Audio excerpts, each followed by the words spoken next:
Hello दोस्तों, आपका स्वागत है हमारे चैनल की दुनिया में। यह कहानी है मिडिल क्लास के आई बहू की कहानी। यह कहानी आप लोग सुनेंगे तो दिल के छू जाएगी। यह कहानी लास्ट तक ज़रूर सुनिएगा।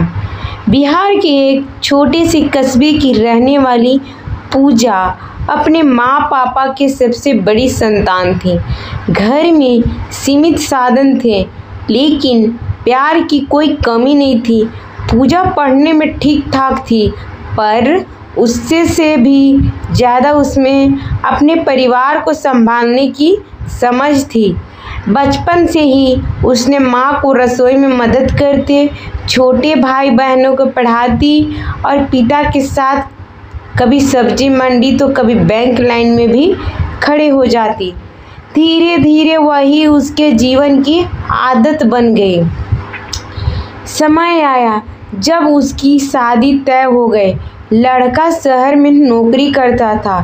ससुराल वाले भी अच्छे थे, पर पूजा को इस बात का हमेशा डर था कि कहीं उसके मध्यवर्गीय तरीके और उसकी सादगी नए घर में किसी को अखर न जाए। शादी बड़ी धूमधाम से हुई। विदाई के समय उसके पापा ने आंसू पोंछते कहा था, बेटी, अपने घर को हमेशा अपना समझना और रिश्तों में प्यार बनाए रखना, सब ठीक रहेगा। ससुराल आकर पूजा को शुरू में सब नया नया लगा। बड़ा घर, बड़ी बातें, थोड़ा अलग सहन रहन। शुरू में पूजा से चाय में चीनी कम ज़्यादा हो जाती तो सभी में नमक चढ़ जाता, या कपड़ों की अलमारी में तर कुछ उलट पलट रह जाती। पर उसने हार नहीं मानी। वो मुस्कुराती रही, सीखती रही। धीरे धीरे उसे सास के पसंद के पकवान बनाने आने लगे। देवर की पसंद की मिठाइयाँ भी।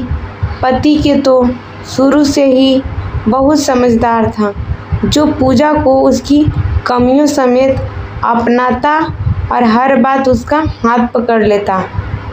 कुछ महीनों बाद जब पूजा मायके गई तो माँ ने बड़े प्यार से पूछा, कैसी मेरी बेटी है, सब ठीक है ना?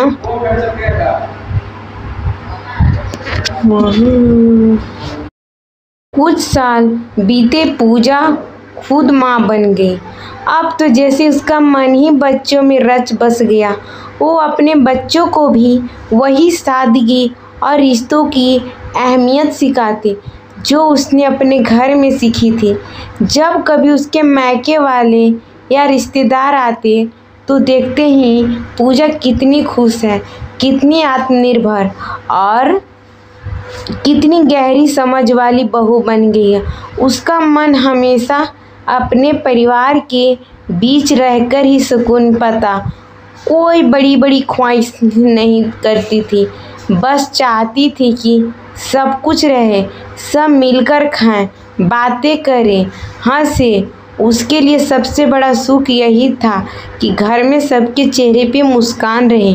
और इसी तरह पूजा की जिंदगी और छोटे छोटे सपनों में, घर की चहल पहल और बच्चों की किलकारियाँ में बीतती चली गई। किसी को उसकी कहानी लंबी और बड़ी न लगे, पर सच तो यही है कि सबसे अनमोल कहानियाँ अक्सर ऐसी ही होती है जो सीधे दिल में उतर जाती है और फिर क्या, एक मीठी सी याद बनकर वही रह जाती।